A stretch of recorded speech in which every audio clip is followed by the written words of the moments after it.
चलो ठीक है, स्टार्ट करें फिर।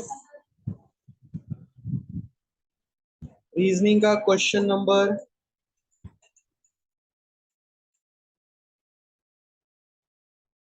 वही वाला करते हैं ना।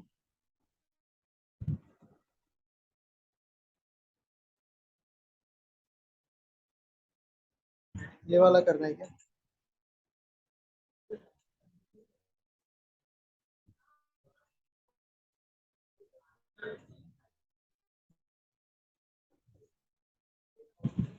हाँ स्टार्ट।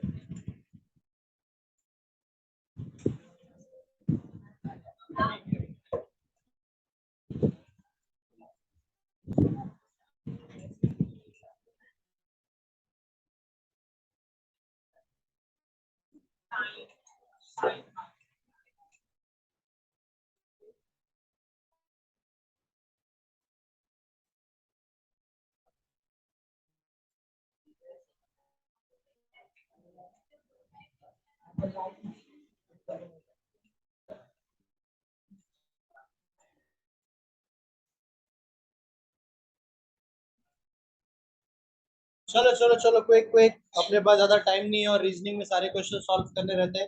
ठीक है, तो सबसे पहले रीजनिंग का हो गया सबका सेंसर करके। क्वेश्चन नंबर 66 से लेकर क्वेश्चन नंबर 67 कितने लोगों का यहाँ? सेम पीडीएफ, हाँ उसमें रीजनिंग है ना नीचे। यहाँ पर सिटिंग अरेंजमेंट और पजल कितने लोगों का हुआ है? ठीक है, सिटिंग अरेंजमेंट में वही हो गया, कोई उसमें बहुत बड़ा फर्क नहीं है। ये हुआ है, आप लोग को आइडिया है? चलो पहले वाला सॉल्व करो, आप लोग के पास 5 मिनट है। क्वेश्चन नंबर 66 से क्वेश्चन नंबर 70 वाला सॉल्व करो। वही सेम जो अभी भेजा था।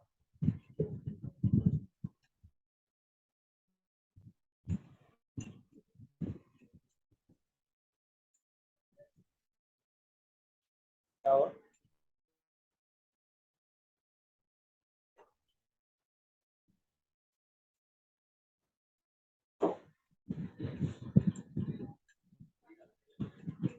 Eight boxes are placed one above another, okay?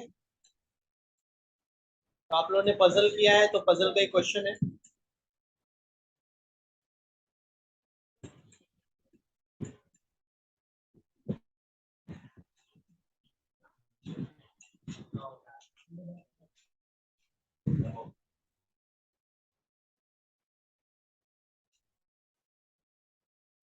Puzzle है।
चलो चलो बना बना।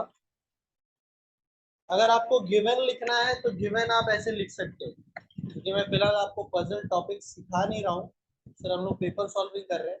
तो किसी भी अरेंजमेंट में आप डेटा को कितना जल्दी शॉर्ट फॉर्म में लिख सकते हो, ये बहुत ज्यादा इंपॉर्टेंट होता है प्री एग्जाम के लिए नहीं, क्योंकि प्री एग्जाम में आप क्वेश्चन पढ़ते पढ़ते अरेंजमेंट कर देते हो, बट बहुत सारे गिवन डेटा आप इन द प्रोसेस नहीं बना पाते या फिर उसमें मेंशन नहीं कर पाते, इसलिए गिवन डेटा का लिखना बहुत जरूरी है। आप जैसे जैसे क्वेश्चन पढ़ोगे, अगर गिवन डेटा आपको कुछ नहीं समझ में आ रहा है तो पूछ सकते हो। फिलहाल मैंने सारे गिवन डेटा लिख लिए, आप लोगों के पास है कुछ 3 मिनट सॉल्व करके दिखाओ।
इन्होंने कभी भी सिटिंग एलिमेंट का पजल सॉल्व नहीं किया है।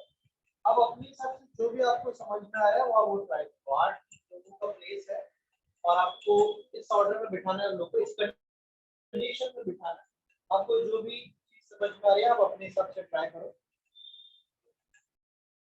जैसे सबसे पहले जो लोग ट्राई कर रहे हैं वो लोग ट्राई करते थे, जिन्होंने कभी नहीं किया मैं उनके लिए बता रहा हूँ। सबसे पहले हम लोग कंडीशन को देख लेते हैं कि इन दोनों के बीच में 2 लोग हैं, एक लोग है। आर जो है बी से बड़ा है, बड़ा का in the sense R B के ऊपर बैठना चाहिए, बट नॉट नेसेसरी एग्जैक्टली ऊपर।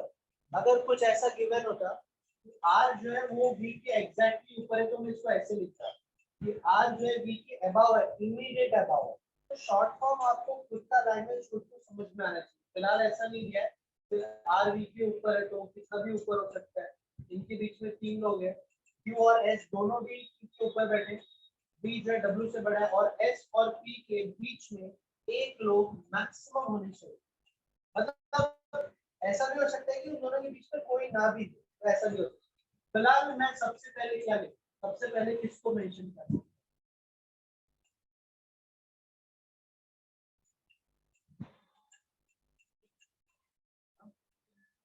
एस और टी या यू और टी,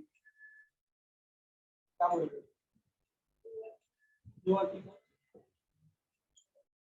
एक्चुअली हम लोग है ना यहाँ पर नंबर्स लगाते हैं, यू और टी तो टी को ऊपर बिठाना है का कोई सेंस नहीं बनता, क्योंकि टी के ऊपर ऑलरेडी क्यू और एस दो लोग हैं ना। तो फिर मैं यहाँ पर यू को बिठा देता हूँ ऊपर, और क्यू और एस दोनों भी टी के ऊपर होने चाहिए, और क्यू और एस के बीच में 3 लोग होने चाहिए, मतलब ये एकदम गलत होता है। इसको नीचे से स्टार्ट करते हैं।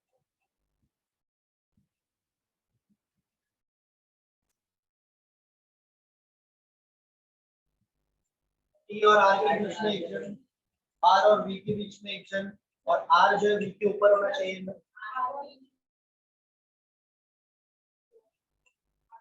आर और टी में 2 जन है, आर और वी में 2 लोग हैं।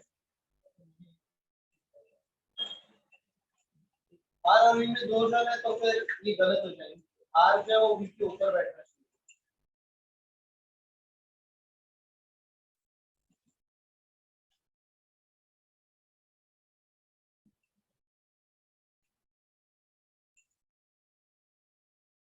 आप चीजों को सिर्फ कंडीशन समझने की कोशिश करते हो कि एक्चुअली वो प्लेस कैसे करते हैं। यू को इधर भी बिठाया था, टी को इधर भी बिठाया था, इसको मैं गलत क्यों बोल रहा हूँ, क्योंकि टी के ऊपर दो लोग होने चाहिए, एस और क्यू, और उन दोनों के बीच में 3 का गैप है, तो एस और क्यू के लिए दो ही जगह बचे, बट 2 का गैप बनेगा, इससे मैंने इसको हटा दिया।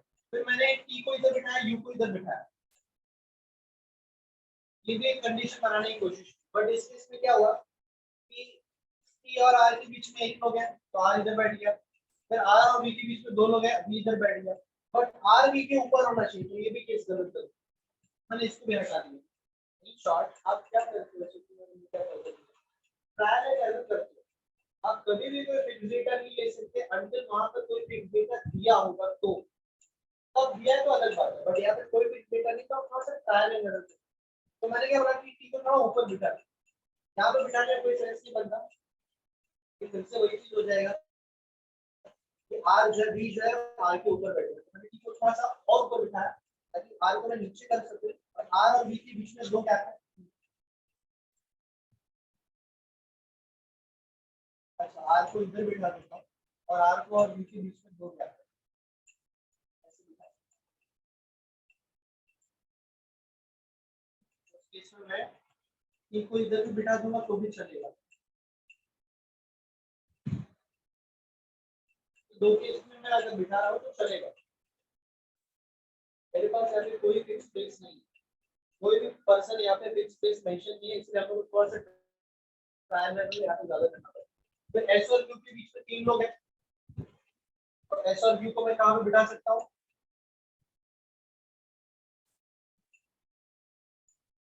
अच्छा वी जो है वो डब्ल्यू के ऊपर होना चाहिए, ये वाला केस गलत हो जाएगा, वी के नीचे कोई जगह ही नहीं है, इस केस में डब्ल्यू इधर बैठेगा।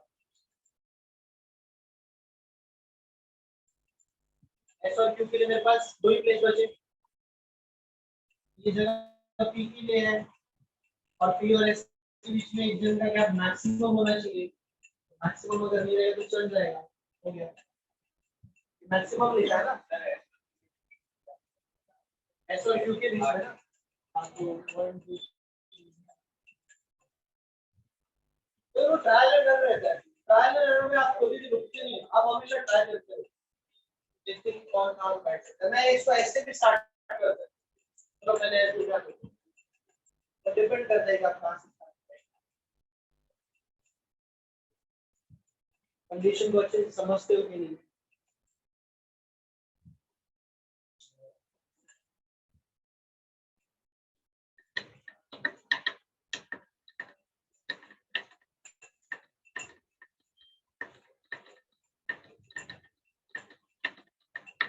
देखो यहाँ मैंने टोटल 4 पॉसिबिलिटी बनाई है, यू को मैंने इधर भी रखा, यू को मैंने इधर भी रखा, यू को यहाँ पे भी रखा, यहाँ पे भी रखा, और हर जगह पे कुछ ना कुछ गलत हो रहा था, तो ना इसको साइड करते।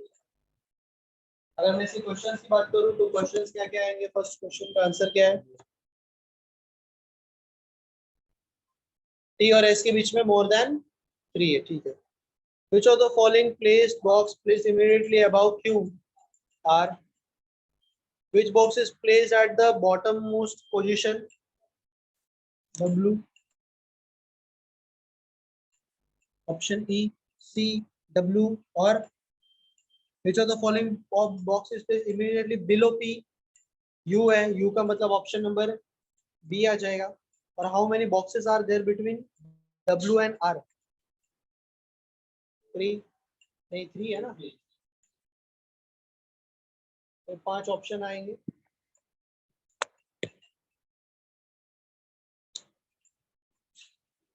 अब इस क्वेश्चन को आप सीक्वेंस में भी सॉल्व कर सकते थे, बट द थिंग इज कि जब आप u और t प्लेस करते हो, t और r प्लेस करते हो, r भी प्लेस करते हो, तो यहाँ तक ये 4 डेटा को एक्चुअली आपको साथ में सॉल्व करना होता है, तब जाके पॉसिबिलिटी गलत होती जाएगी, इसीलिए गिवन डेटा थोड़ा सा कम कम जरूरी होता है, क्योंकि आपको फिर बार बार क्वेश्चन पढ़ना पड़ेगा, आप जैसी पॉसिबिलिटी रॉन्ग हुई दूसरी पॉसिबिलिटी में बढ़ोगे, फिर से आपको क्वेश्चन पढ़ना पड़ेगा, बट ये नजरों के सामने रहेगा तो कैसा है, फटाफट, और इसको लिखने में कम से कम 20 सेकंड 30 सेकंड, इससे ज्यादा ये वर्क रेट नहीं रखता, इसको आपको बहुत फटाफट लिखना है, अभी एकदम करेक्ट, वैसे भी मिस्टेक और जैसे मैंने और मिस्टेक कर दिया, आर और वी की बीच में वो बनता ही नहीं कभी है, अच्छा गड़बड़ा जाता है, जब बन जाता तो गलत बन जाता, आंसर मेरा ऑपोजिट, तो आपको बहुत केयरफुल रहना पड़ता है रीजनिंग में कि आपको मार्क्स आउट ऑफ लेकर आना है, तो उसके हिसाब से आपका एक्यूरेसी बहुत अच्छी होनी चाहिए।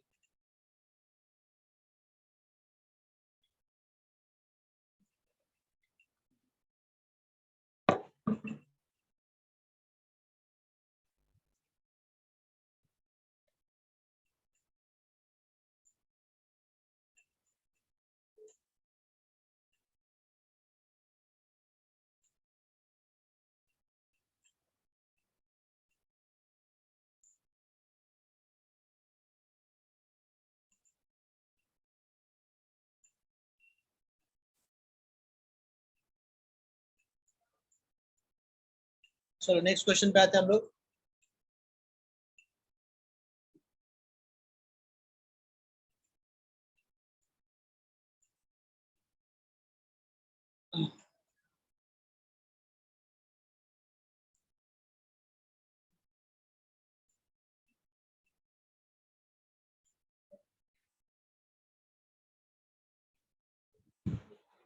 नेक्स्ट वाले क्वेश्चन में आपको जो वर्ड प्रॉब्लम है उसको केयरफुली रीड करना होता है। जैसे कि वहां पर दिया है क्या है कि बैकग्राउंड एक वर्ड है जिसमें सारे के सारे कॉन्सोनेंट को आपको प्रीसीडिंग लेटर से लिया। प्रीसीडिंग मतलब क्या, जो उसके पहले है। तो बी के पहले कौन आता है, ए। सारे कॉन्सोनेंट को वैसे लिखना है। And all the vowel written and the following and all vowel are written as their following letters, मतलब जो है वही। then how many letter are repeated in the new arrangement, इतना लेट आ रहे हो।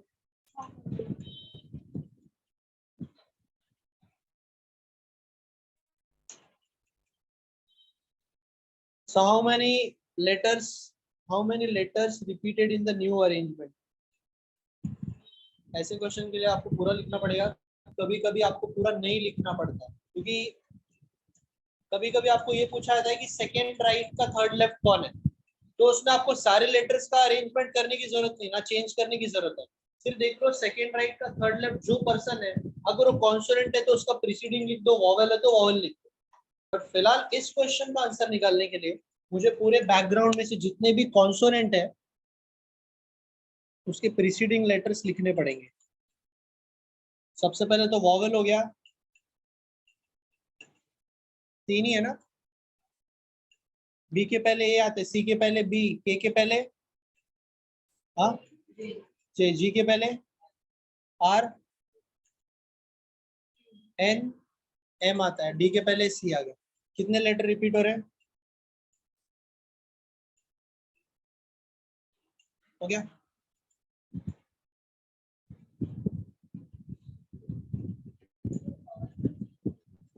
हाँ वॉवेल को उन्होंने मना किया चेंज करने, वॉवेल चेंज नहीं होगी, वॉवेल ऐसे ही लिखना है फॉलोइंग जो मेंशन है वही,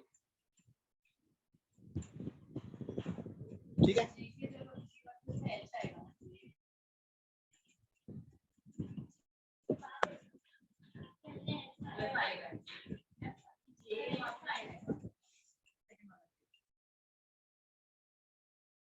उसके हिसाब से तो एक ही हुआ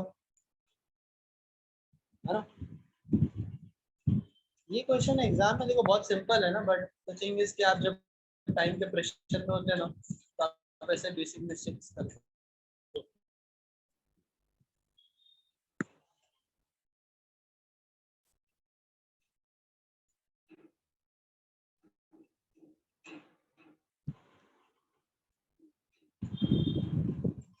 ठीक है,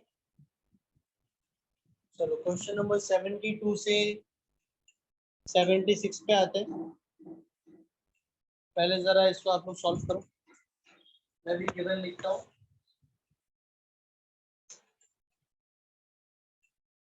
ये ऑर्डर एंड रैंकिंग है ना शायद, हाँ ये ऑर्डर एंड रैंकिंग का क्वेश्चन है। कौन किससे बड़ा है कौन किससे छोटा है।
चलो मैं भी गिवन लिखता हूँ।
जो है वही है, जो फॉलोइंग में दिया है क्वेश्चन में वही लिखना है आपको। बिल्कुल।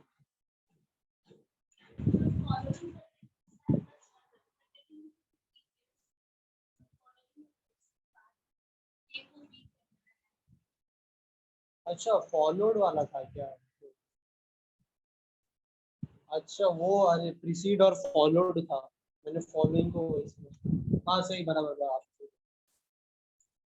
प्रीसीड और फॉलोड रहता है ना, तो फॉलोइंग को मैंने वो फॉलोइंग लिखा है कि क्या लिखा है वो? उस क्वेश्चन में फॉलोइंग वर्ड यूज हुआ है।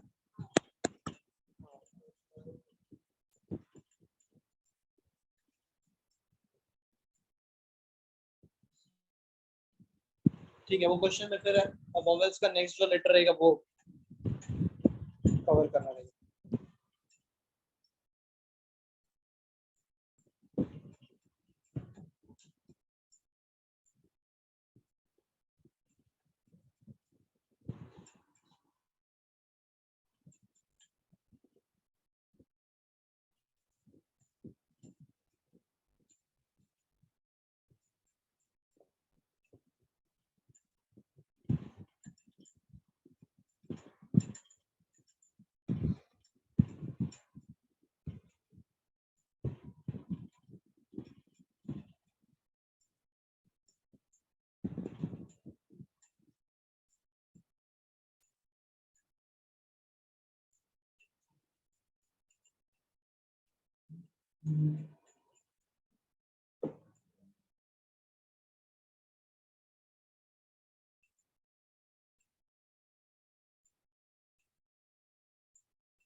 किसी का बना?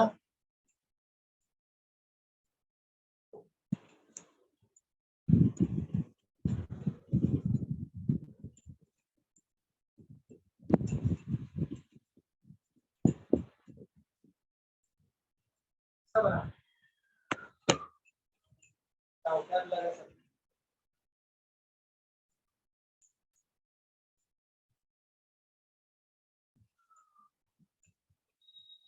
तो गिवन अरेंजमेंट ए जो है वो सी और एफ से बड़ा है, ई जो है वो एफ से बड़ा है, एफ जो है बी और डी से बड़ा है, ए जो है एफ की जस्ट इमीडिएट बड़ा नहीं होना चाहिए।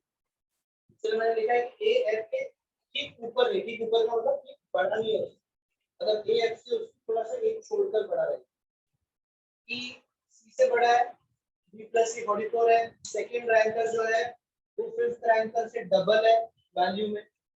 एफ जो है सी से ठीक इमीडिएट बड़ा है, मतलब एफ और सी सीक्वेंस में कंटीन्यूअस आएंगे और टोटल जो है 150 है। इसके अलावा सेकंड लाइट टेस्ट है 70, ई फर्स्ट पे नहीं आ सकता, सी थर्ड पे नहीं आ सकता, बी और सी लास्ट में नहीं आ सकता। कुछ गिवन डेटा को यहाँ पर अगर इन रैंकिंग तो बहुत सारी चीजें होती है जो आप गिवन में नहीं लिखकर डायरेक्टली यहाँ पर लिख सकते। फॉर एग्जांपल अगर मैंने कहा ए इज हेवियर देन ओनली 2%, तो ए को मैं कहाँ पे प्लेस करूँ? चलो समझो मैं क्या बोल रहा हूँ। ए इज हेवियर देन ओनली 2%, तो ए को मैं कहाँ पर प्लेस करूँ? First okay sorry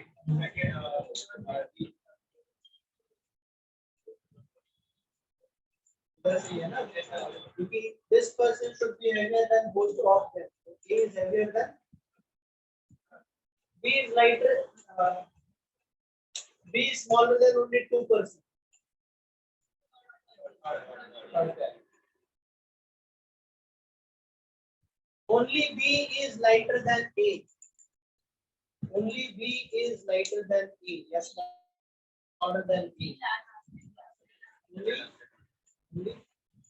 B is smaller than A. आप लिखो ना।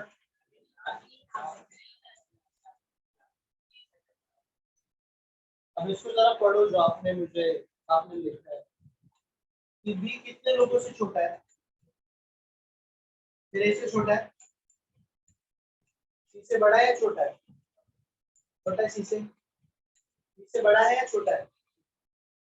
छोटा है, तो C कितने लोग, B कितने लोगों से छोटा हुआ है? 3 लोगों से। मतलब मैंने इधर नंबर नहीं लिखा तो छोटा नहीं होगा वो, 5 लोगों से छोटा हुआ ना। और ये क्या लिखा है?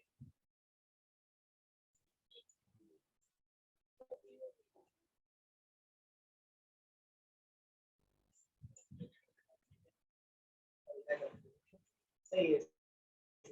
ओनली बी स्मॉलर देन ए का मतलब सिर्फ बी ही ए से छोटा है, बाकी कोई भी ए से छोटा नहीं। मैं उसको बी के कंपैरिजन में,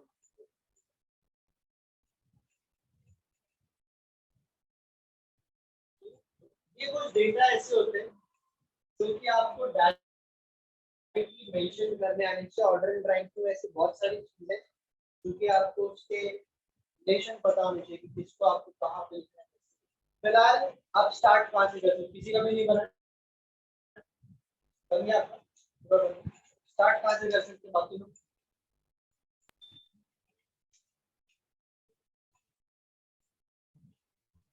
वैसे आपको ई कितने लोगों से बड़ा दिख रहा है?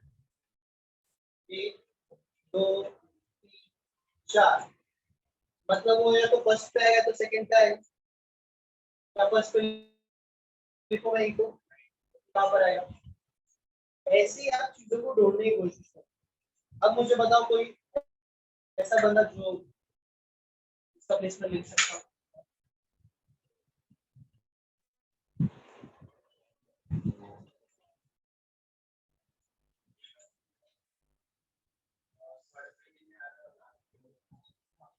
सी को मैं कहाँ पे लिखूं? बीच में 2 जगह खाली है, वो कैसे डिफाइन होगा कि कहाँ पर आएगा वो?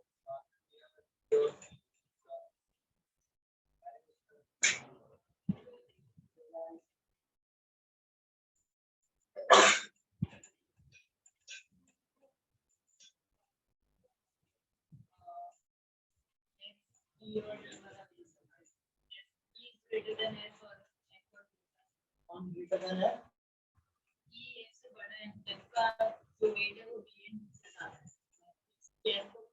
हाँ तो मान लो बी और डी से ज्यादा है, चलो मैंने डी को इधर लिख दिया, डी को इधर लिख दिया, तो एफ लिखने के लिए इसकी 2 जगह बची मेरे पास, बराबर है? एफ को लिखने के लिए इसमें 2 जगह बची मेरे पास।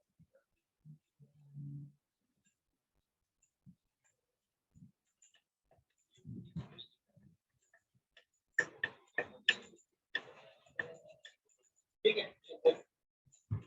मैं क्या बोल रहा हूँ कि करके एफ जो है वो बी और डी दोनों से बड़ा है, और सी को भी मैं इन तीनों में से किसी लाइन में लिखने वाला हूँ, राइट है।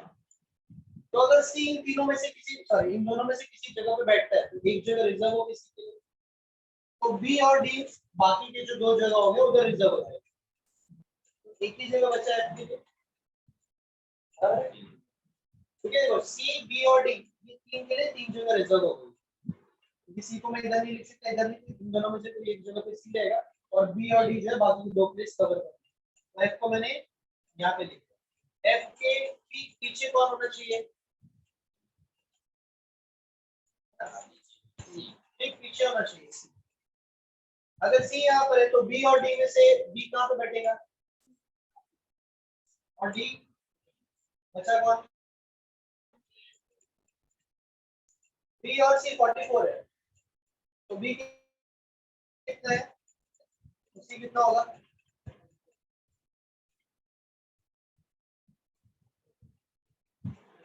अरे 17 माइनस करो ना 44 में से 27। अगर फिफ्थ रैंकर के पास 17 है, सेकंड रैंकर के पास कितना होगा, डबल हो जाएगा। और कुछ इंफॉर्मेशन, टोटल 150 किया है तो आपको इन तीन का वैल्यू नहीं पता फिलहाल। अब हम लोग क्वेश्चन के ऊपर आते हैं। अब क्वेश्चन में कुछ नंबर्स होते हैं, यहाँ पर दो ही चीजें थी जो थोड़ा सा ट्रिकी था, ई को आपने कैसे प्लेस किया और एफ को आपने कैसे प्लेस किया, बाकी सब आपको सीक्वेंस से मिल गए, फ्लो में मिल गए, ठीक है।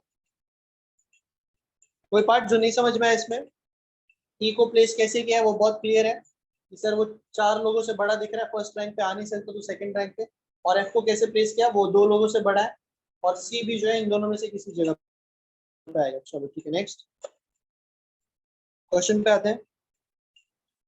What may be the possible weight of F, F का मुझे पहली बात तो रेंज बताओ, रेंज क्या होगा एफ का, हाँ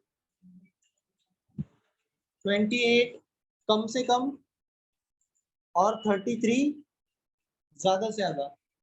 एक्चुअली इसमें आपको थोड़ा सा चेक करना पड़ता है, यहाँ पर मिनिमम वेट किसी का दिया है क्या, कुछ बोला है,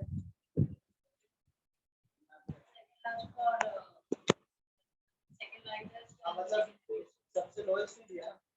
अच्छा ये जो ए एफ और टी है इनका होगा कितना वैल्यू, ये कितना 34, 17 कितना होता है 51 होता है, 61 71 78 होता है, 78 अगर उसमें से निकाल दो तो कितना बचा 72। अगर मान लो मैंने इसको 33 लिया तो ये 35 होना चाहिए, कम से कम रखूंगा मैं।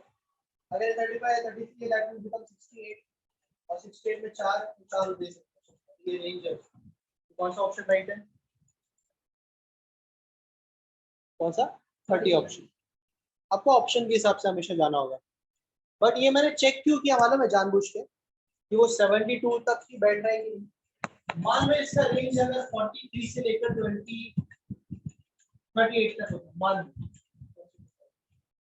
अगर ये 43 है, इसको अगर मैं मान लो 44 पकड़ता हूँ तो ये 45 हो जाता है, तो 88 बन जाता है, मतलब क्रॉस नहीं होना चाहिए। इसको कम से कम आपको 1 तो देना ही है ना, तो तीनों का मिला के इसके ऊपर ही जाना, इसको 1 दे दो और 72 के ऊपर, इसलिए मैंने क्रॉस चेक किया कि करके भाई वो मैक्सिमम लेते हुए तो वो बीच के पार तो नहीं चला जा रहा है, ठीक है। चलो नेक्स्ट क्वेश्चन पे आते हैं। The number of person is heavier than F is same as the person lighter than, तो मतलब आप समझ गए हो कि सर एफ से जितने लोग हैवी है, यानी कि कितने लोग हैवी है, ए और ई दो लोग हैवी है, तो दो लोग छोटे किससे, सी से छोटे, तो उसका सेकेंड वाले का सी आएगा, मतलब ऑप्शन नंबर बी। अगर डी का वेट 74 क्वेश्चन में 10 kg है,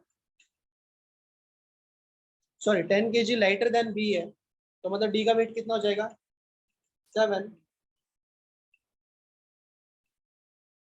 and F is 5 kg heavier than C, तो एफ का कितना हो जाएगा, एफ का कितना हो जाएगा 32। तो पूछ रहा है कि ए का वेट कितना होगा,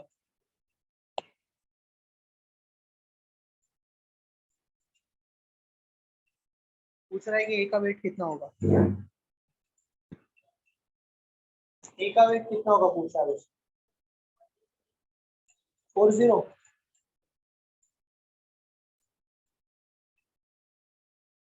40 कैसे है जरा समझने की कोशिश करो।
तो अगर ये 32 है, ये 7 है, दैट विल बिकम 39, और 72 में से अगर आप 39 निकाल दोगे तो आपको ए का वैल्यू मिल जाएगा जो कि कितना है 40, ठीक है 43 आंसर।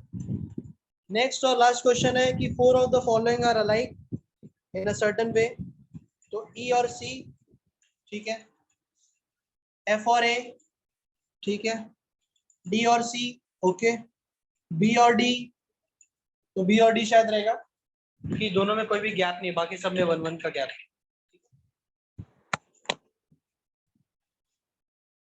मान लो यहाँ पर मैंने आपको एक क्वेश्चन पूछा है, what is the weight of A, तो आप क्या बोलोगे 43। देखो ये जो 43 आपको जो डेटा मिला है, कौन से क्वेश्चन में मिला आपको 74 में मिला ना। ये डेटा आप किसी दूसरे क्वेश्चन में अप्लाई नहीं कर सकते, क्योंकि आपको देखो 72 में एफ से रिलेटेड डेटा पूछा था कि which of the following should be the score of F, और आपको 74 में एफ का स्कोर मिल भी गया, तो ये कितना है 32 है, तो क्या 32 नहीं बोल सकते इसका स्कोर डायरेक्ट नहीं, क्योंकि ये जो दूसरा क्वेश्चन है इसमें जो डेटा होता है सिर्फ वो उसी क्वेश्चन के ऊपर एप्लीकेबल है। जैसे 74 क्वेश्चन में दिया है कि डी का वैल्यू 7 है, मैं नेक्स्ट क्वेश्चन में दे सकता हूँ डी का वैल्यू 9 है। अगर क्वेश्चन में कोई डेटा है तो वो डेटा एक्चुअली फिक्स नहीं होता, मतलब परमानेंट नहीं होता, परमानेंट से ये तीन ही डेटा है बस। इसके अलावा जो भी डेटा आपको मिल रहा है क्वेश्चन के अंदर दूसरे क्वेश्चन के ऊपर एप्लीकेबल नहीं। तो अगर आप एग्जाम में ऑर्डर एंड रैंकिंग बना रहे हो, कुछ भी बना रहे हो, और क्वेश्चन के अंदर डेटा मिला कि बी का वैल्यू 7 है, तो उसको थोड़ा सा दूर लिखने की कोशिश करो, इससे आपको ये बात समझ में आएगी कि ये परमानेंट है। इसके बाहर जो भी मुझे क्वेश्चन में डेटा मिल रहा है उसको इसमें इंक्लूड नहीं करना। क्या पता एक क्वेश्चन में डी का वैल्यू 7 है, दूसरे क्वेश्चन में 9 हो, आप गलत कर दो। इंपॉर्टेंट समझ में आया कि दो डेटा को, क्वेश्चन के डेटा को परमानेंट डेटा से मिक्स नहीं करना है, दोनों को अलग अलग रखना है।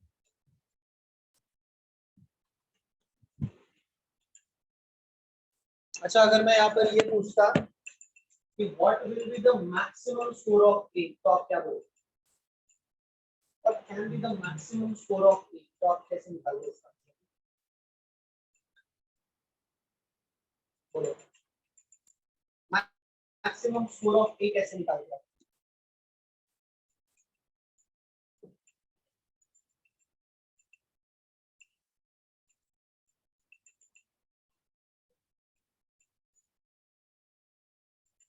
मैक्सिमम स्कोर ऑफ ए कैसे निकालोगे, मतलब जो भी आपको समझ में आ रहा है, जो फिक्स डेटा है वो तो है, वो तो है, उसके अलावा आस वाले को वैल्यू कम देके बाकी सारे वैल्यू कम दे, तो 1 दे सकते हैं और कम दे सकते हैं, तो 1 ही देना है, और बाकी का सारा वैल्यू जो है वो इसको ट्रांसफर कर सकते हैं, सारी सी से ऊपर रखना है, मतलब 20 मैंने एफ कहा क्या? ये कहा हाँ, वैल्यू का मतलब क्लास तो कितना रखें? 28 ही देना है। कम से कम आप एफ को 28 ही दे सकते हैं। तो 28 प्लस 1 29 हो गया। 29 के बाद जितना भी डेटा बचा सारा आपको। अगर मैंने पूछा कि maximum data of D, maximum value of D कितना होगा? डी का मैक्सिमम वैल्यू 16 होगा। बट आपको एक क्रॉस चेक करना पड़ेगा सर, अगर मैंने ए को 35 रखा क्योंकि कम से कम मैं ए को उतने रख सकता हूँ, एफ को मैंने कम से कम 28 रखा, तो क्या 16 लिखने के लिए मेरे पास वैल्यू बच चुकी है क्या? ये आपको क्रॉस चेक करना जरूरी है। सर ये 35 प्लस 28 कितना होता है? 63 कितना वैल्यू है? क्या आप कम से कम 16 ले सकते हो? ये क्वेश्चन होता है तो इसलिए आपको ध्यान रखना पड़ेगा। जब आप थोड़ा सा पीओ का एग्जाम देते हो ठीक है, तो ऐसे क्वेश्चन आते हैं। आप अभी 12th का एग्जाम दो, असिस्टेंट का एग्जाम दो, ये बहुत सिंपल ऐसे रहेगा, कुछ प्रॉब्लम शायद और सिंपल आ सकता है। बट अगर आप कभी आरबीआई पीओ का एग्जाम दो, sorry RBI PO, RBI grade B officer का, एसओ का एग्जाम दो, पीओ का एग्जाम दो, तब आपको पता चले प्रीलिम्स एग्जाम में भी स्कोर उतना इजीली है।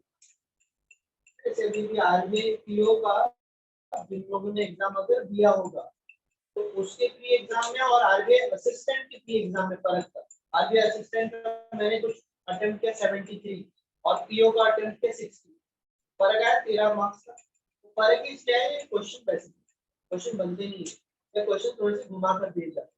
अभी मैंने इसका मैक्सिमम पूछा तो ठीक है, आपने कुछ रिलेशन करके बताया। इसका मैक्सिमम पूछा तो आपको ध्यान रखना पड़ेगा, आप डायरेक्टली रिलेट नहीं कर सकते। इसका जो भी मैक्सिमम हो वो इन दोनों के ऊपर डिपेंड करता है।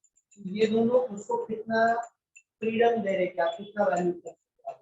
ये 35 से कम नहीं हो सकता, अब भी 28 से कम हो सकता। तो बाकी जो डेटा बचेगा छोटी छोटी बातों पर आपको हमेशा ध्यान रखना। आप ऑर्डर रैंकिंग टॉपिक हो गया, इसका मतलब ये नहीं कि हो गया। आप कम से कम 100-200 क्वेश्चन सॉल्व करो, उसके बहुत सारे ऐसे वेरिएशन है क्वेश्चन के अंदर भी और बनाने के टाइम पे उससे डील करना है। तो नेक्स्ट वाले इसका क्या हम लोग ये सारी चीजें मैंने फिलहाल जब यूट्यूब पे बनाऊंगा तो उसको मैं इंक्लूड करूंगा। फिलहाल मैंने आपको अच्छे से बता दिया।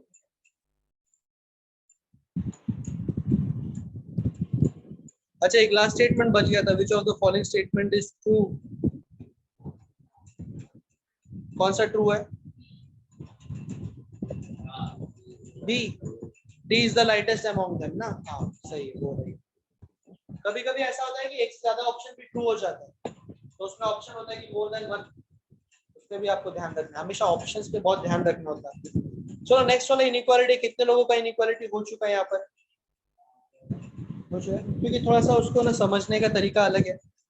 फिलहाल आपको वो एक ही लाइन में दिया है, तो सिंपल मैं उसको देखो एक लैंग्वेज में यूज करता हूँ कि ऐसे दिया है ना वो, तो मैं क्या बोल रहा हूँ कि एफ को ई के पास जाना है।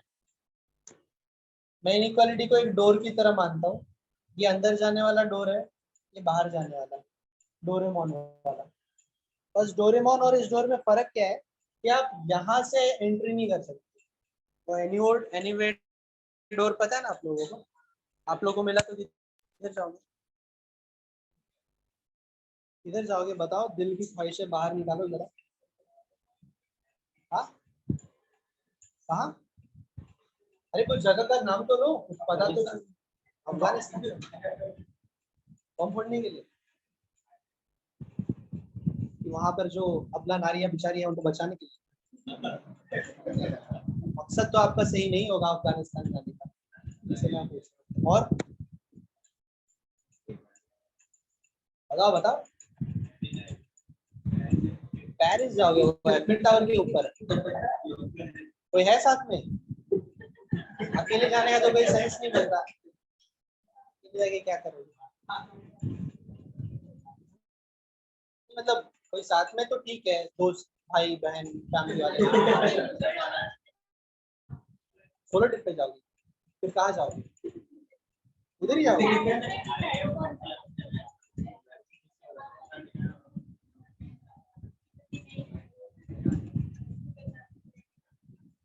कोई धरती के बाहर नहीं जाना चाहता है?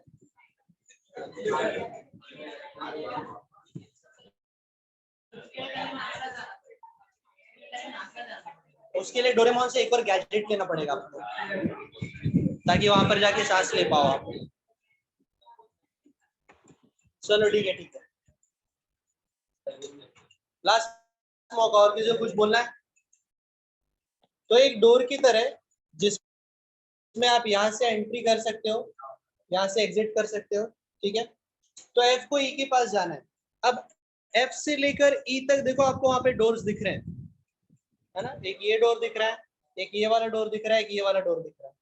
तो यहाँ से यहाँ वो चला जाएगा, यहाँ से यहाँ चला जाएगा, यहाँ से ये एनीवे डोर है दोनों साइड से ओपन, तो यहाँ से यहाँ चला जाएगा। मतलब एफ कंप्लीटली ई के पास हो गया, मतलब ये राइट। इसका मतलब क्या है कि क्यू को टी के पास जाना है, बट इक्वल्स टू होना चाहिए। अभी मैं लेक्चर में सिखाता तो मैं आपको बहुत अच्छे से समझाता ही कि जब भी आपको इक्वल्स टू चाहिए होता है पास होने के प्रोसेस में, हर एक डोर में इक्वल्स टू का होना जरूरी है, कंपल्शन है। जैसे क्यू से लेके टी तक कौन से डोर हैं?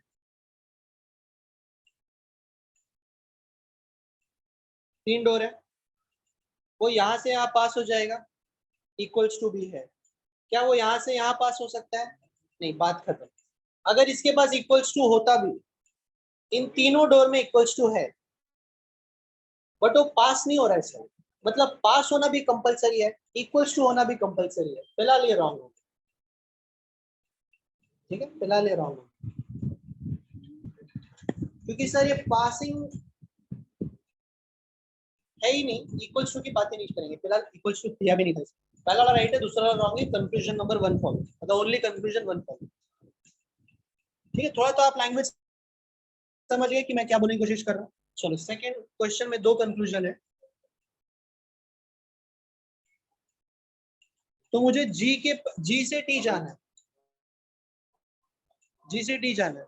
तो जी से टी में ये दोनों डोर है, 2 ही डोर है। अब आप बोलोगे सर जी से यहाँ तक पहुंच जाएगा वो, क्योंकि पास हो रहा है। ये यहाँ से यहाँ पहुंच जाएगा, पास हो रहा है। सर डोर पास हो रहे हैं ना, तो रॉन्ग क्यों बोल रहे हो आप? तो रॉन्ग क्यों बोल रहे हो इसको? आज जी टू टी है ना, तो जी टू यहाँ पर पास हो गया, फिर वो यहाँ पे भी पास हो जाएगा। आप इसको पढ़ोगे कैसे? जी टू टी मैंने कहा ना, इसमें आप यहाँ से एंट्री नहीं कर सकते हो, एंट्री यहीं से होगा, एग्जिट यहीं से होगा। तो जी टू टी, जी टू यहाँ पर, यहाँ से टी पास हो गया। बट द प्रॉब्लम इज कि दोनों डोर में इक्वल्स टू का साइन है, और इस केस में अगर सारे डोर में इक्वल्स टू का साइन है, सारे मतलब अगर 2 है तो ऑल हो गए, अगर 3 डोर है तो तीनों को अगर मैंने काउंट किया तो ऑल हो गए, सारे के सारे हो गए।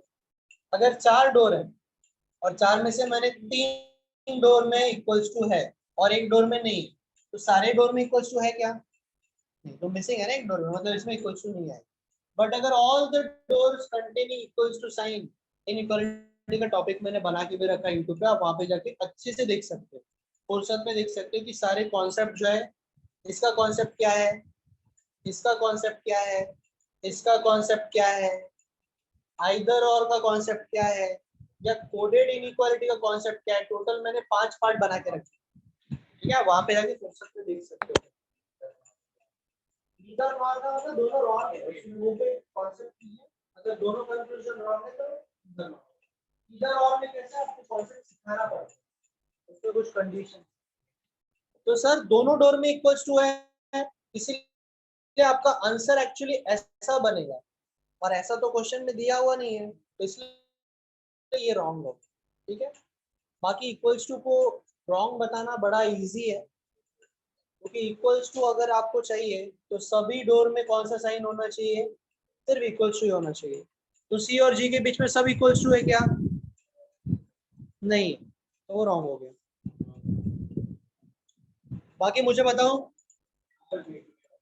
K2T और R2F में कौन सा राइट है, कौन सा रॉन्ग है? क्या KT के पास पहुंच गया? फर्स्ट वाला रॉन्ग है। और RF के पास पहुंच जाएगा क्या? सेकंड भी रॉन्ग है क्या? क्यों रॉन्ग लग रहा है? आर टी के पास गया, टी एफ के पास गया, पहुंच गया वो, राइट है ना वो। आप रॉन्ग, सेकेंड राइट है, फर्स्ट रॉन्ग है, क्योंकि फर्स्ट रॉन्ग क्यों है, क्योंकि जो तीसरा डोर है वो पासिंग वाला नहीं है।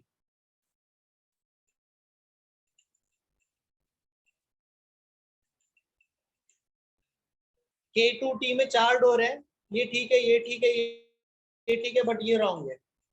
और R2F में 2 डोर है, R यहाँ पर है, F यहाँ पर है। सर ये वाला डोर ठीक है, ये वाला भी डोर ठीक है, इसलिए वो राइट है। सर इनके पास भी इक्वल्स टू अगर होता तब रॉन्ग हो जाता, क्योंकि दोनों डोर में इक्वल्स टू आ जाता फिर। एक्चुअली मैं बड़े और छोटे साइन में इसको काम, मतलब वैसे लैंग्वेज ही यूज नहीं करता। और लास्ट वाले का क्या है जरा बताना। दोनों राइट है। तो सी जी के पास पहुंचा गया, हाँ पहुंच गया, डी के पास पहुंचा गया, पहुंच गया, ठीक है।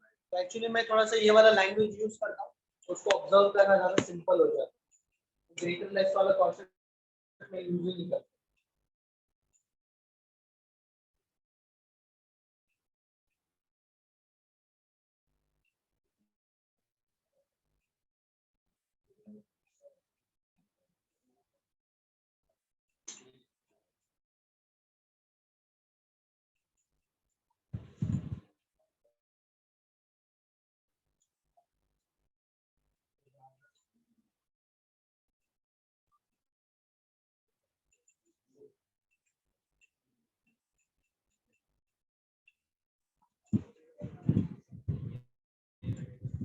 क्या है क्वेश्चन का condition? How many such numeral will remain as same as the position when arranged in the ascending order? ascending order का मतलब, ascending order मतलब कम से ज्यादा, ठीक है।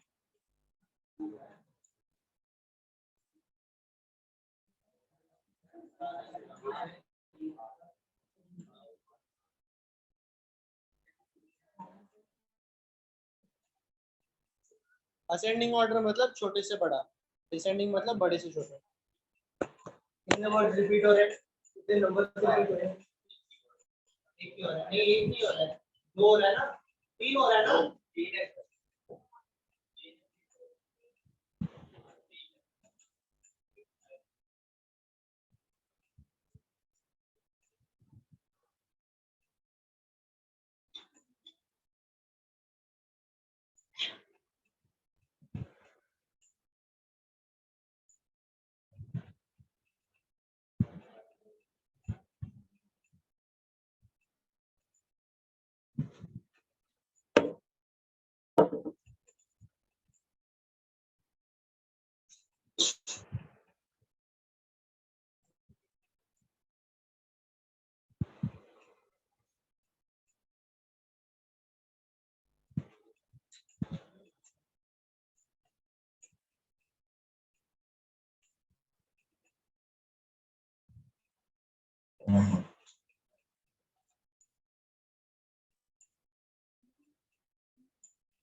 चलो नेक्स्ट वाला अरेंजमेंट बताओ।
इसलिए बना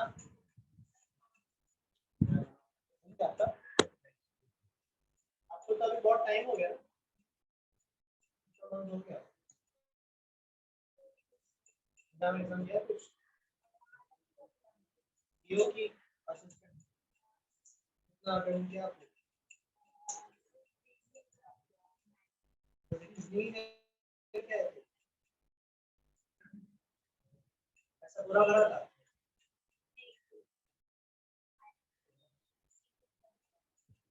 वो ऊपर क्या नहीं बच्चों लोग को पता है कि फॉर्म जो है आप कास्ट में भरते हो ठीक है ऐसा बन जाएगा पता है आपको जैसे फॉर्म वगैरह स्टार्टिंग में भरते हो और आपको अगर कॉन्फिडेंस नहीं कि एग्जाम क्लियर हो जाएगा वैसे भी आप अगर अभी प्रिपरेशन करना स्टार्ट कर रहे हो और एग्जाम दे रहे हैं तो एग्जाम तो क्लियर नहीं होने वाला है तो बेटर है कि आप अपना फॉर्म कास्ट से भरो ताकि वो 850 रुपये ना खर्चा हो 100 बाकी के पैसे का पार्टी अब इतना 850 की जगह 100 रुपये भर रहे हो तो 750 रुपये का तो अच्छा खासा पार्टी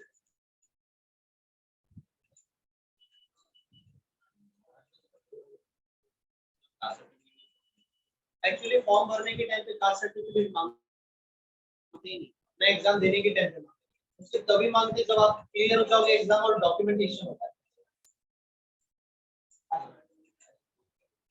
मान लो प्री एग्जाम पास हो गए मेंस एग्जाम पास हो गए तब डॉक्यूमेंटेशन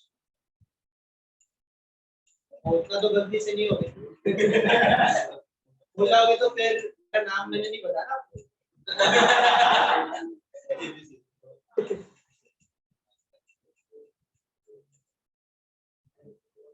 अरेंजमेंट आपको इस तरीके से करना आपको और इसमें एज का भी कभी कभी दिया जाता है कि 2011 के कंपैरिजन में जो बंदा 56 को पैदा हुआ है वो कितने साल का है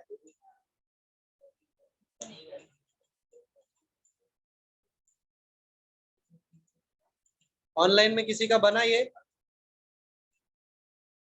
yes sir. Sir for OBSC category which document are to be requirement? अभी एक्चुअली मैं ओपन कास्ट का हूँ तो मुझे इतना पता नहीं है। ओबीसी के लिए वो क्रिमिनल क्रिमिनल क्या होता है, कुछ सर्टिफिकेट होता है ना? No, non criminal. हाँ वो सर्टिफिकेट है। और भी आप लोग आप यूट्यूब पे एक्चुअली चेक करोगे ज्यादा अच्छा रहेगा, क्योंकि मैं एक्चुअली उसका इंफॉर्मेशन ज्यादा दे नहीं पाऊंगा। Okay sir, thank you. Okay.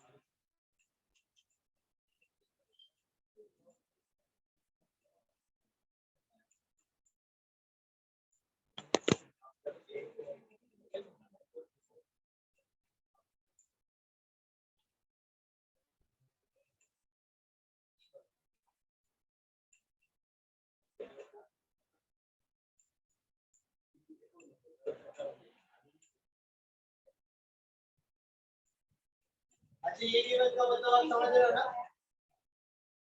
ई और डी के बीच में कम से कम 3 लोग होने चाहिए। ज्यादा से ज्यादा वो 4 भी हो सकते हैं, 5 भी हो सकते हैं। बात का ध्यान रखना।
बंद क्यों कर दिया लोग?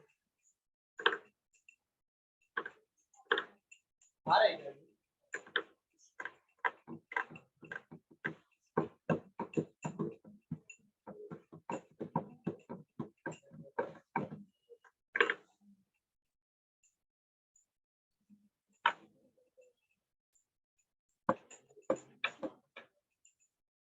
चलो अगर मैं बोलूं स्टार्ट कहाँ से करें तो स्टार्ट आप लोग कहीं से भी कर सकते हो, कि फिर से वही बात है, किसी का भी स्पेसिफिक प्लेस नहीं दिया, मैं यहीं से स्टार्ट करता हूं।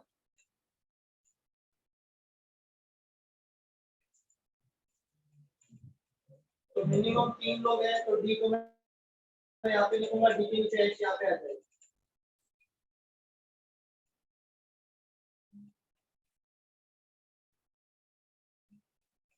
इसको आगे मैं रॉन्ग राइट बोलूं ऐसे, इसका मतलब क्या है? एच के ऊपर जितने भी लोग हैं बी के नीचे उतने लोग होने चाहिए। एच के ऊपर है लगभग 6 लोग, तो बी के नीचे भी 6 लोग होने चाहिए। बी को मुझे यहाँ पे लिखना चाहिए था, ये गलत हो गया क्योंकि बी के लिए जगह नहीं है। बराबर।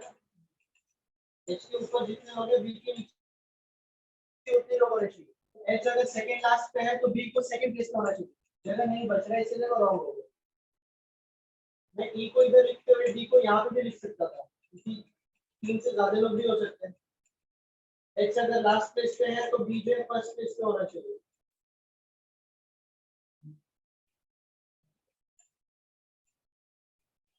अच्छा सॉरी सॉरी सॉरी, ई इवन नंबर पे नहीं होना चाहिए। ई जो है वो इवन ईयर्स में नहीं होना चाहिए ना, मतलब ई जो है उधर भी नहीं आएगा और ई जो इधर भी नहीं आएगा।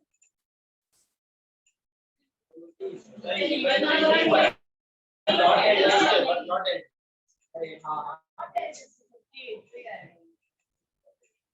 मतलब मैं सही जा रहा था।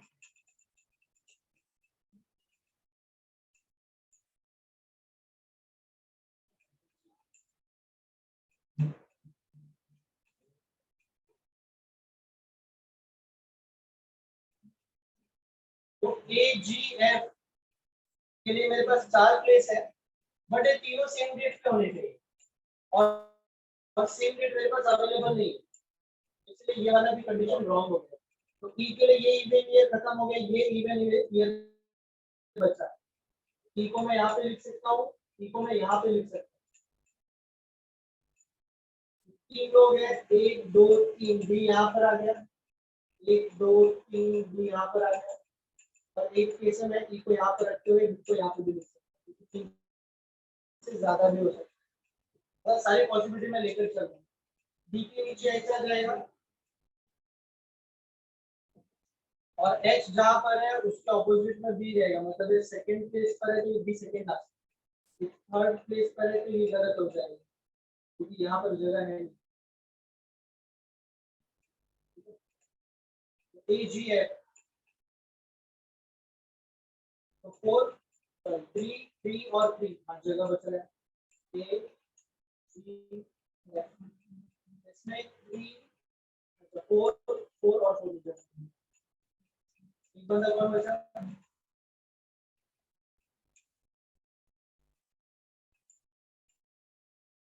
अब देखो इन 1 2 3 4 5 की पांचों में से जहां पर भी मैंने ई को लिखा है, ऐसा कुछ भी नहीं कि वो रॉन्ग, सभी प्लेसेस पे आएगा जहां पर मैंने उसको मेंशन किया। आपको हमेशा पॉसिबिलिटी जो जल्दी जल्दी चेक करना है। क्या पता आप पहली टाइम भी यहाँ पे कोई जल्दी मिल जाए आंसर, क्या पता आप बाद में ही लिखो कहीं और लिखो गलत, थोड़ा सा ना यहाँ पे लगता है ट्राई करो थोड़ा, और उसका आप कुछ नहीं कर सकते, बेटर है कि आप अपने हिसाब से ट्राई करते रहो।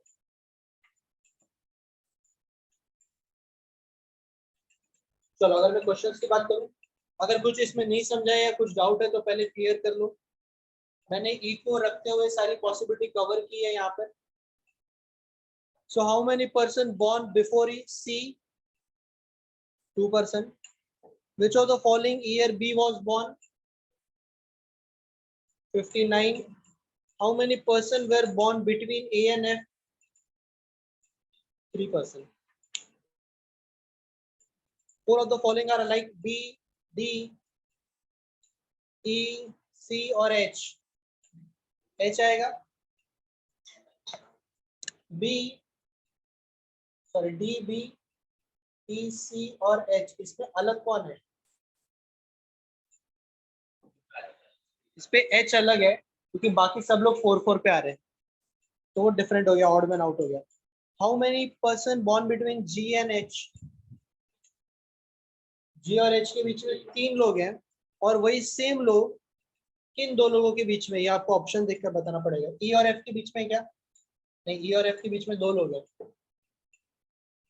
B और H के बीच में क्या? B और H के बीच में 4 लोग हैं। C और B में हाँ 3 लोग हैं, तो C भी ऑप्शन आएगा, बराबर है।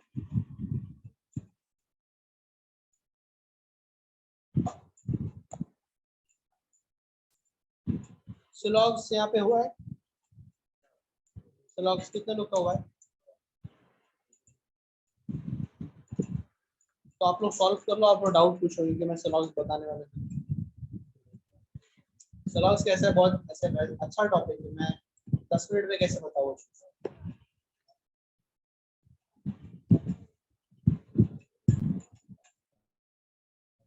आप लोग सॉल्व करो, नहीं आया तो पूछो, कोई प्रॉब्लम।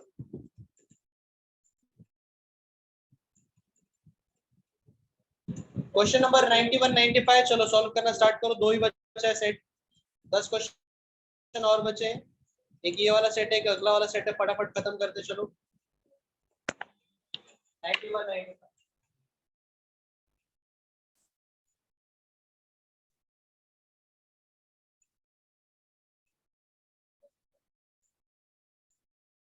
ओनली वाला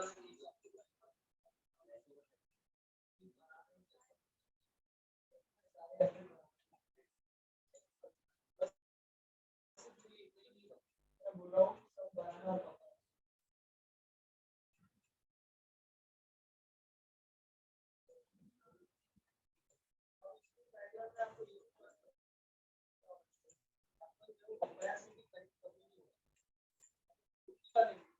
ये डायग्राम इस तरीके से ये डायग्राम बनाने के बाद जिस बंदे के ऊपर कंपैरिजन करता है वो किसी दूसरे बंदे से रिलेटेड नहीं है, तो नेगेटिविटी इनडायरेक्टली आती है। अगर मैं बोल रहा हूँ कि सम कंपायर या फिर इज पॉसिबल,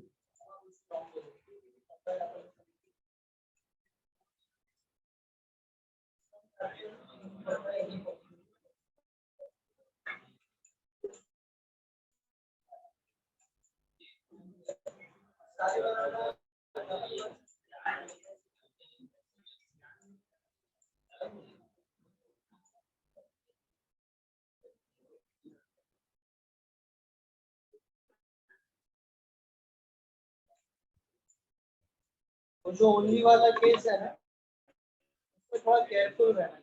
इस जो सेकंड पर्सन होता है ना, वो किसी भी और पर्सन से कनेक्ट नहीं हो सकता, तो वो आपको एक्स्ट्रा ड्रॉ करना पड़ता है पूरा डायग्राम बनाने के बाद।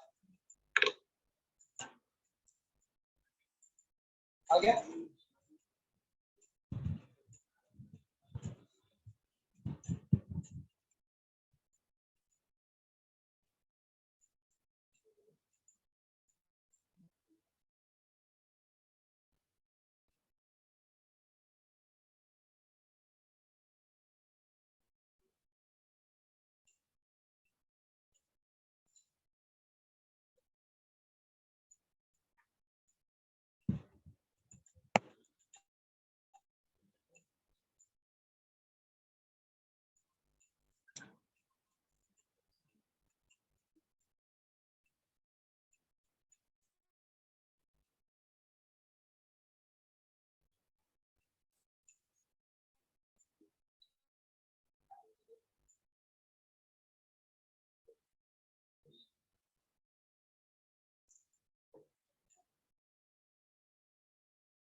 बना?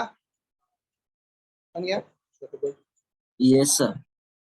Okay, good good.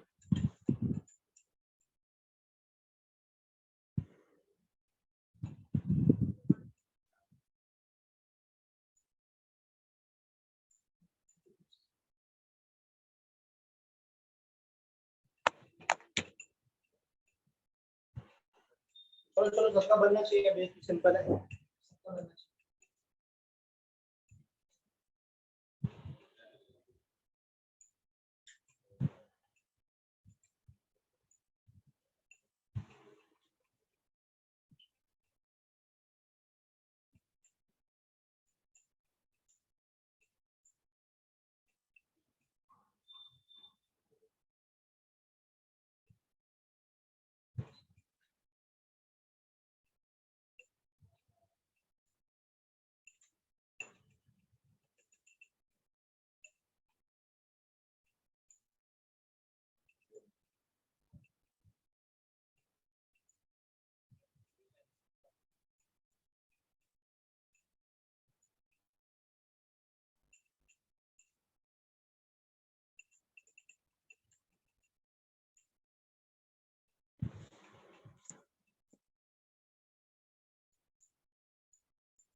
आज मैच है क्या? आज मैच है?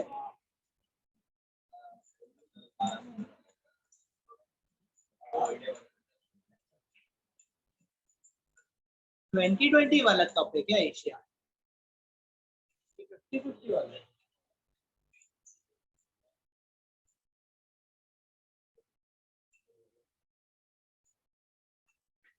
शाम को है 7:30 बजे।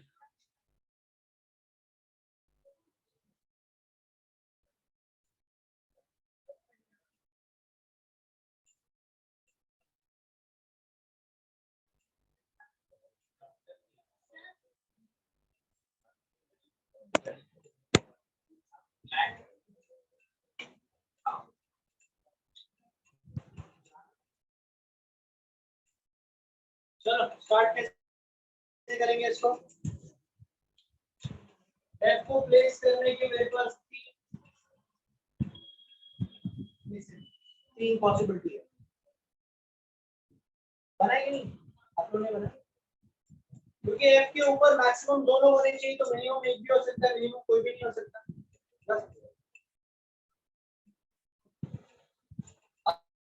अब अगर मैं बोल रहा हूँ कि एफ और डी के बीच में एक लोग है, तो एफ और डी, एफ और डी, और इस केस में मैं डी को इधर लिखूं या इधर लिखूं, दोनों पॉसिबिलिटी है। बट अगर मैं इसको भी अगर साथ में लेता हूँ ना, तो आप डी को इधर नहीं लिख पाओगे, क्योंकि अगर मैंने डी को इधर लिखा तो एक छोड़कर पी होना चाहिए ना, तो वो नहीं लिख पाओगे। तो डी यहाँ पर आएगा, एक छोड़कर पी यहाँ पर आएगा, डी अगर यहाँ पर है तो एक छोड़कर पी यहाँ पर है, डी यहाँ पर है तो एक छोड़कर पी यहाँ पर है, और पी के ठीक पीछे कौन है? सारी पॉसिबिलिटी चल रही है अभी तक। फिर एम और ई इमीडिएट होना चाहिए, तो एम और ई इमीडिएट के लिए कोई इधर ये प्लेस, एम और ई इमीडिएट के लिए इधर कोई प्लेस ही नहीं, एम और ई इमीडिएट के लिए और ई ओ जी, तो ई ओ जी यहाँ पर, ई यहाँ पर है,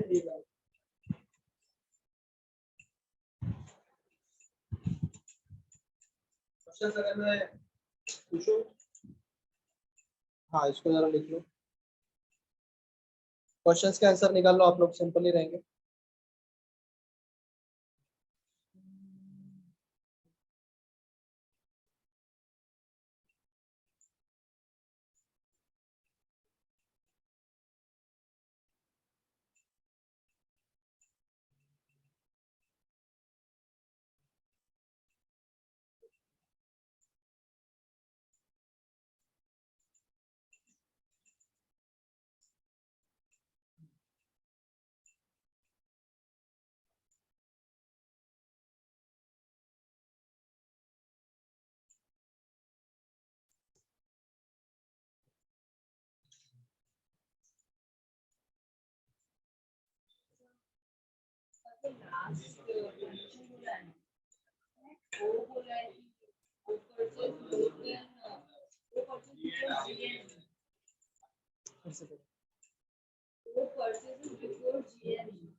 अब गलत क्यों पढ़ रहे हो? भूख लगी है? कितने बजे उतर आप?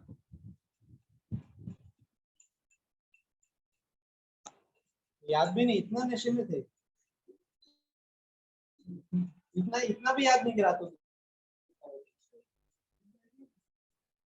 उठे कितना बजे?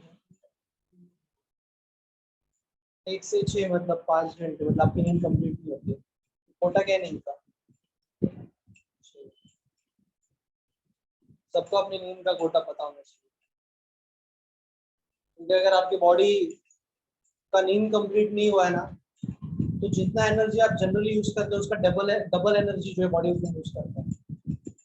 तो नींद का कोटा कंप्लीट करने की बात कर रहा हूँ, आलसी की तरह एकदम पढ़े लेने की बात नहीं कर रहा हूँ। आपको ये मत बोलना कि सर मेरी नींद का कोटा 10 घंटे, वो 10 घंटे नहीं होता। जब आप रात को सोते हो आराम से, बिना पानी पिए बहुत ज्यादा, यानी कि टॉयलेट के चक्कर में सुबह उठ गए, जब आप रात को सोते हो आराम से और बिना कुछ किए जब पहली बार आपकी सुबह नींद खुलती है, तो समझ जाओगे आपकी नींद कंप्लीट होगी। और अगर आप ऐसे 4-5 दिन करोगे, तो जो एवरेज आप निकालते हो ना टाइम, वही आपका कोटा रहता है, एक्चुअल कोटा। उसके बाद जो आप सोते हो वो आलसपन की वजह से।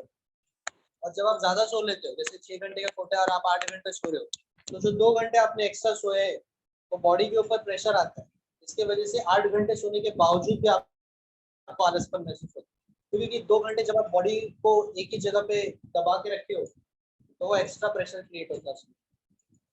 तो अगर आप एक्स्ट्रा सो रहे हो, इसका मतलब आप बॉडी के ऊपर प्रेशर ही डाल रहे हो, रेस्ट नहीं कर रहे हो आप। तो जब आप पहली बार आपकी नींद ऐसे खुल जाए, समझ आना आपका नींद का कोटा कंप्लीट हो चुका है।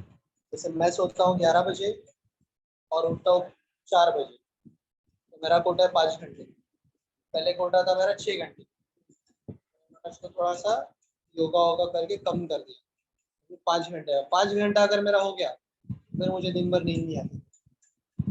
अगर खाना खा लूंगा, लंच के बाद जरूर नींद आती है, क्योंकि हम लोग का जो लंच रहता है वो ऐसा रहता है कि और जो आप घर पे भी जो खाना खाते हो वो भी प्रेशर डालता है ना आपकी बॉडी के ऊपर। अगर आप फ्रूट्स खा लोगे ना तो देखो आपको नींद नहीं आएगी दोपहर में।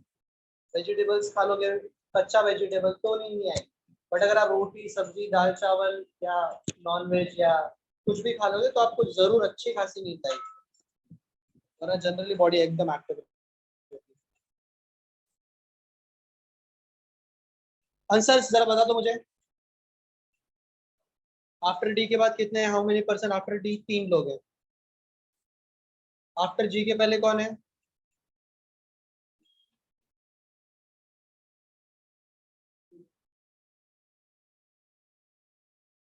आफ्टर जी के बाद पी और एस है, तो पी और एस में से आप कुछ भी लिख सकते हो।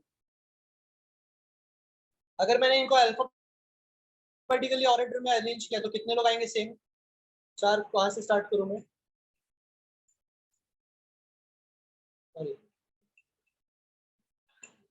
अल्फाबेटिकली ऑर्डर में पहले डी आएगा ना।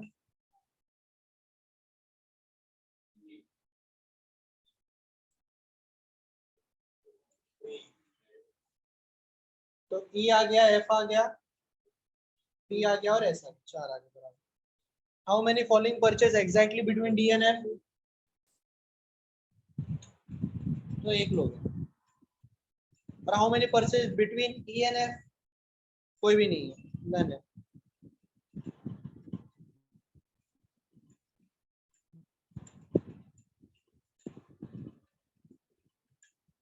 ये 96 वाला क्वेश्चन आप पहचानते रहो कि वर्ड्स के बीच में कितने सारे वही लेटर है जो एक्चुअली में होते हैं। जैसे ए और सी के बीच में एक लेटर होता है, तो यहाँ पर भी ए और सी का अरेंजमेंट वैसे ही है क्या? मतलब वैसा आपको ढूंढना रहता है। सॉल्व करना आता है आप लोगों को?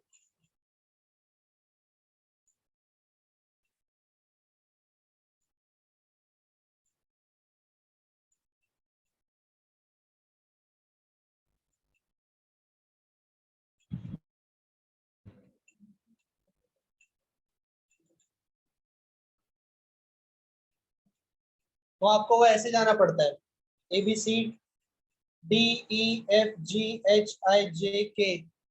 इसी के बाद मैंने काउंट किया।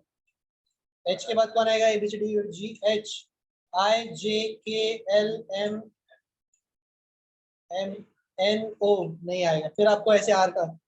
ये टाइम कंज्यूमिंग वाला क्वेश्चन है। आपको शायद इसका आंसर एकदम एक्यूरेट 100% हमेशा मिले, बट इसको सॉल्व करने के लिए आपको टाइम चाहिए, क्योंकि आपको काउंट करना ही पड़ेगा। और इन केस अगर आपने कुछ भी एक गलत काउंट किया तो शायद चांस है कि आपका आंसर रॉन्ग हो जाए, बट 100% ही एक्यूरेसी रहती है मोस्ट ऑफ द लोगों की। बट इसमें टाइम ज्यादा जाता है। तो अगर आप कभी कोई ऐसा एग्जाम दे रहे हो जिसमें आप टारगेट कर रहे हो कि 35 में से 35 आपको रीजनिंग करना है, ये क्वेश्चन कभी भी आप स्टार्टिंग में नहीं करते। ये चांसेस है ना कि शायद 1 मिनट कम पड़ जाए। तो अगर आपने कोई सिटिंग अरेंजमेंट हाथ में लिया है और उसके लिए 1 मिनट कम पड़ गया तो पूरे 5 मार्क्स गए। तो आप ऐसे क्वेश्चन को हमेशा लास्ट में, या कभी कभी ऐसे क्वेश्चन होते हैं कि मैंने क्रिसमस वर्ड में से सेकंड फोर्थ और फिफ्थ लेटर ढूंढा है, तो पिक किया है कौन से वो एच है, आई है और एस है। तो ऐसे लेटर्स के कितने सारे मीनिंगफुल वर्ड्स बनते हैं, इसके लिए आपका वोकैबुलरी स्ट्रांग होना जरूरी है। आप ऐसे क्वेश्चन भी कभी भी स्टार्टिंग में नहीं लेते अगर आपका टारगेट आउट ऑफ मारना है तो।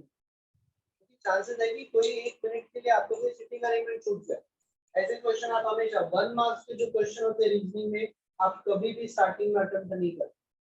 अगर आप पीओ का एग्जाम दे रहे हो जिसका लेवल थोड़ा सा अच्छा है तो जरूर अटेम्प्ट कर सकते हो, क्योंकि आपको 1-1 मार्क्स की वैल्यू हो जाती है वहाँ पे। बट ऐसे एग्जाम में नहीं जहाँ पर आप थोड़ा सा टारगेट करते हो कि मैं 32 33 या आउट ऑफ लाने की कोशिश करो। आप ऐसे क्वेश्चन को हमेशा लास्ट में। क्लियर है? चलो एक लास्ट सेट और बचा है, उसको खत्म कर लेते फटाफट। एक लास्ट सेट और 5 क्वेश्चन का, और इसमें आपको नंबर्स के सीरीज दी गई है बिना कोई पैटर्न के। How many twos are there in the above arrangement? Each is immediately preceded by a digit which has a numerical value more than 5. Preceded का मतलब जो आगे है। तो 2 का आगे ये वाला पार्ट है या ये वाला पार्ट है? राइट साइड है मतलब ये वाला पार्ट है। मतलब यहाँ पर 6 7 8 9 एक्सेप्टेबल है। तो ऐसे नंबर ढूंढो जो 62 72 82 या 92 हो। ऐसे कितने नंबर्स आपको दिख रहे हैं वहां पर? और मोर देन 5 बोला है, 5 नहीं लेना है उसमें।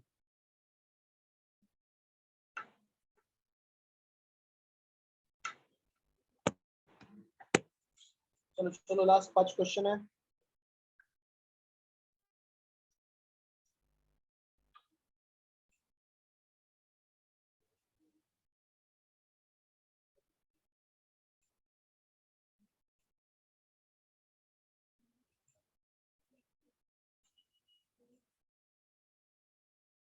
कितने? एक ही है ना?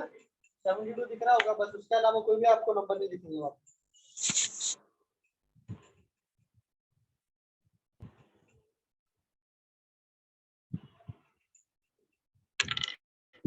Which of the following number is 7 to the left of the 12 from the left hand? 12th left का 7th left। सबने यहाँ पर ध्यान दो, कोई भी 12 पे आके 7 पे नहीं जाएगा।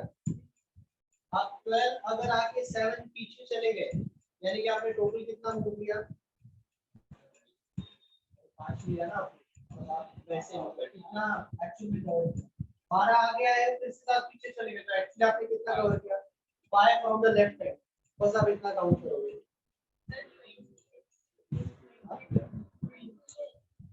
क्या बोल रहे हो? अच्छा 28 है, ठीक है। 28 का मतलब अगर यहाँ पे 28 है और ये 7 है तो कितना काउंट करोगे आप? कितने नंबर है उसमें?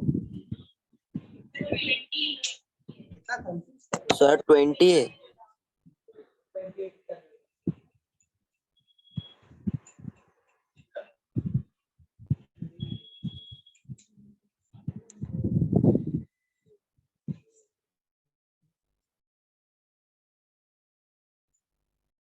कितना आएगा?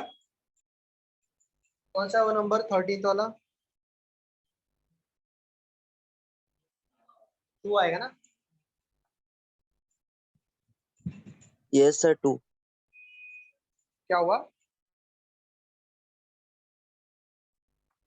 तो 2 ऑप्शन राइट है, मतलब ऑप्शन नंबर 3 राइट।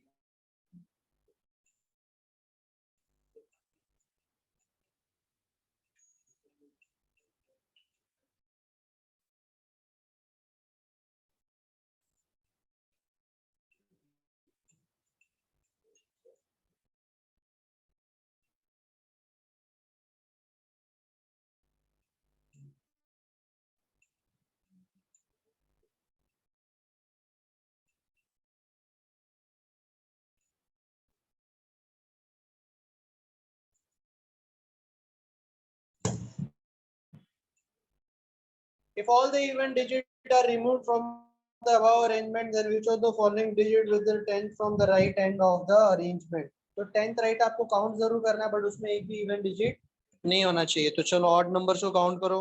1 2 3 4 5 6 7 8 9 एंड 10। कौन है वो?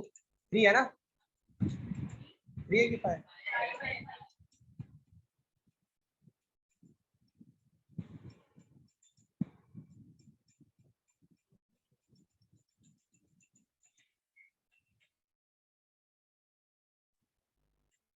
अरे हाँ बराबर 5। How many such ones are there in the above limit, each of which is immediately followed by a perfect square? Perfect square follow हो रहा है मतलब 1 के पीछे होना चाहिए। 1 के पीछे 1 भी चलेगा, 1 के पीछे 4 भी चलेगा, 1 के पीछे 9 भी चलेगा, या फिर 1 के पीछे 16। नहीं वो तो 9 लिखा ना मैंने।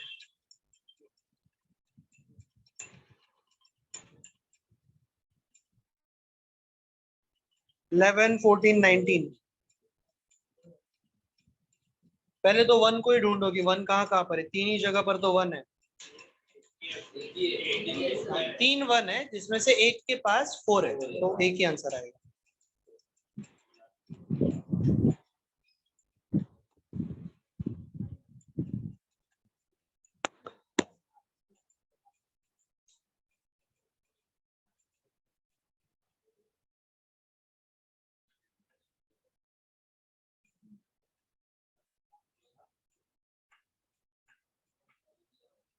गवर्नमेंट जॉब मिलने के बाद क्या क्या प्लान है क्या हो रहा है नहीं अच्छा रहना ये लड़की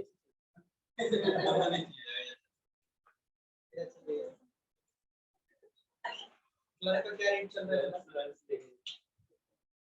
क्लर्क का क्या रेट चल रहा है 15 लाख चल रहा है ऑफिसर का 50 लाख लड़की लोगों को उदास होने की जरूरत नहीं है आप तो ऑफिसर बनोगे आजकल में डिमांड कर सकते हैं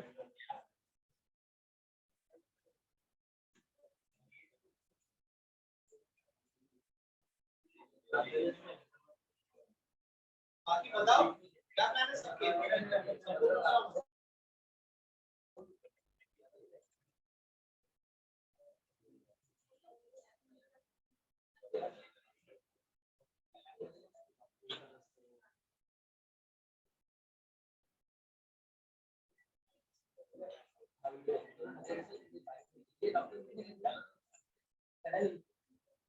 आपस में प्लान डिस्कस कर रहे हैं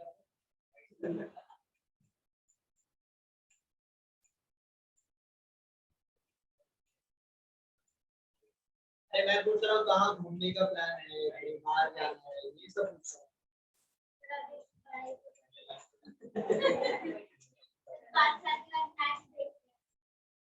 5 साल के बाद मैच देख रहे हो मैच देख रहे हो अरे तो इसीलिए तो मैं आपको ये चीज पूछ रहा हूँ ना ताकि आप मोटिवेटेड रहोगे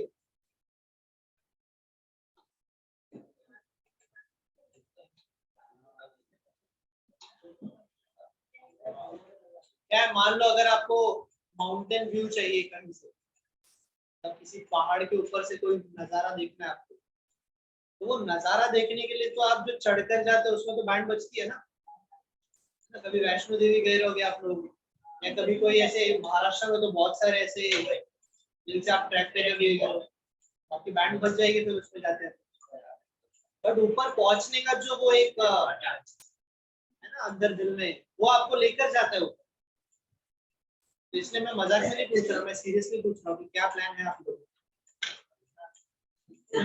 वो तो फिर एसएससी में बन जाओ इनकम टैक्स ऑफिसर या एसआई ड्यूटी में पैसा ही पैसा हो फिर बेड के नीचे 200 करोड़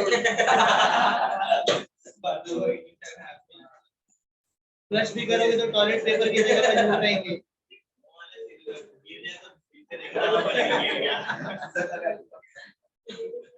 लड़कियां कुछ नहीं बोल रही है आप लोगों के क्या प्लान है कुछ सीक्रेट प्लान से क्या पूछे आपका एक ही हो गया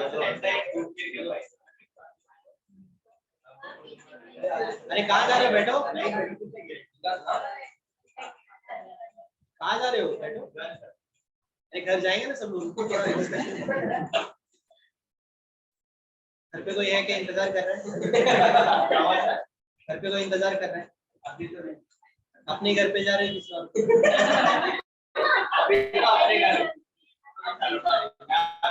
और अरे मतलब दोस्त के घर पे जा रहे हो लड़की लोग का क्या प्लान है कुछ बताओ फिर कुछ पता हो लड़की लोग की क्या ड्रीम्स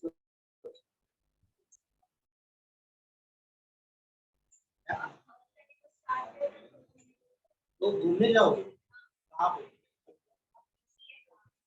अरे सोचो सोचोगे नहीं तो फिर करोगे कैसे इसका प्रोसेस में मन कैसे लगेगा मालूम है आपको जो लोग अपने बुक में ऐसे चीजों को लिखते ज्यादा है ना मुझे 1 साल के बाद इधर जाना है 6 महीने के बाद ये करना है 2 महीने के बाद वो करना है वो लोग ज्यादा सक्सेसफुल हो जाएंगे आप सिर्फ बातें करते अगर आप दिमाग में भी वो चीज को बार बार रिपीट करते हो ना कि मुझे 1 साल के बाद ये बन जाना है 1 साल के बाद ये कर जाना है वो लोग ज्यादा सक्सेसफुल ये हैबिट डेवलप करना बहुत जरूरी है रेगुलर बेसिस पे आपके दिमाग में रहना बहुत जरूरी है कि आप क्या करने वाले लाइफ वो आपको एक जगह पे फोकस रहता है लाइफ की सबसे बड़ी प्रॉब्लम है डिस्ट्रैक्शन जब आप कोई चीज खुद चाह कर भी नहीं कर पा रहे क्योंकि डिस्ट्रैक्शन इतने अगर आपने कोई चीज सोचा है कि आपको करना है तो आपको बार बार उसके साथ इंटरेक्ट करना पड़ेगा उस चीज के साथ चाहे वो बातों में करो किसी भी चीज तरीके से।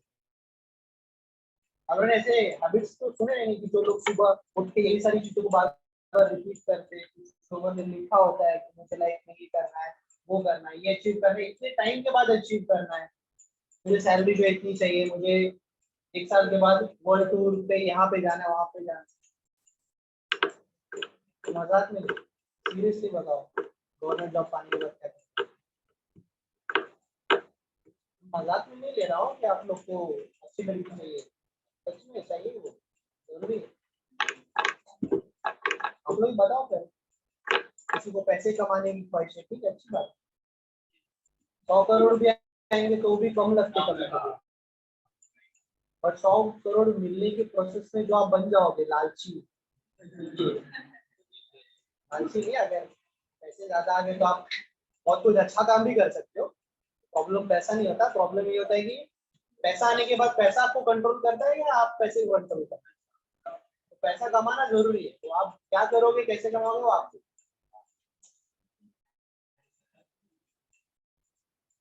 कुछ ऐसे नॉर्मल, फिर गवर्नमेंट जॉब क्या करके फायदा, फिर तो आप प्राइवेट में जॉब कर रहे हो ना, अगर पैसे कमाएंगे तो क्या फर्क पड़ता है। आप इस चीज को वैल्यू नहीं दोगे तो ये आपको क्या वैल्यू क्यों देगा। आप गवर्नमेंट जॉब को अगर वैल्यू नहीं दोगे कि इसके मिलने से ही मुझे ये सारी चीजें मिलेगी, तो ये आपको वैल्यू क्यों देगा। अरे मेरे साथ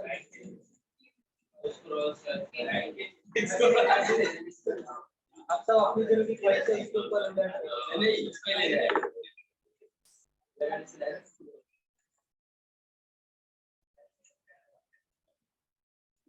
बताओ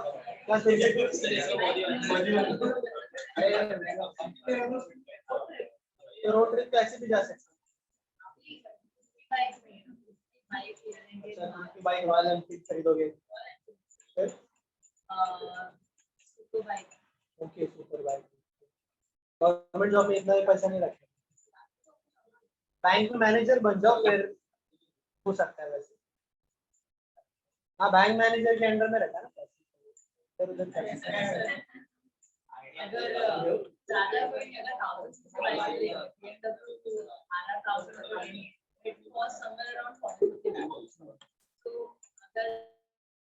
हाँ आपको बहुत अच्छा भी बाइक चाहिए तो भी 50 लाख में मिल जाएगा।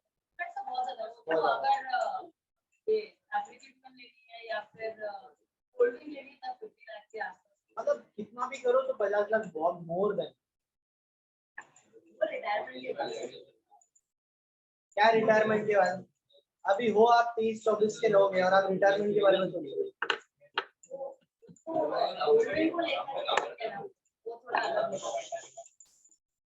बाकी घर बांध लें,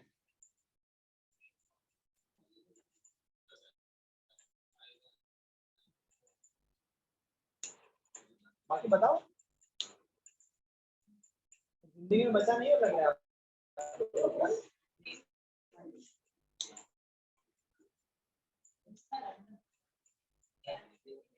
करने जाना है इसको।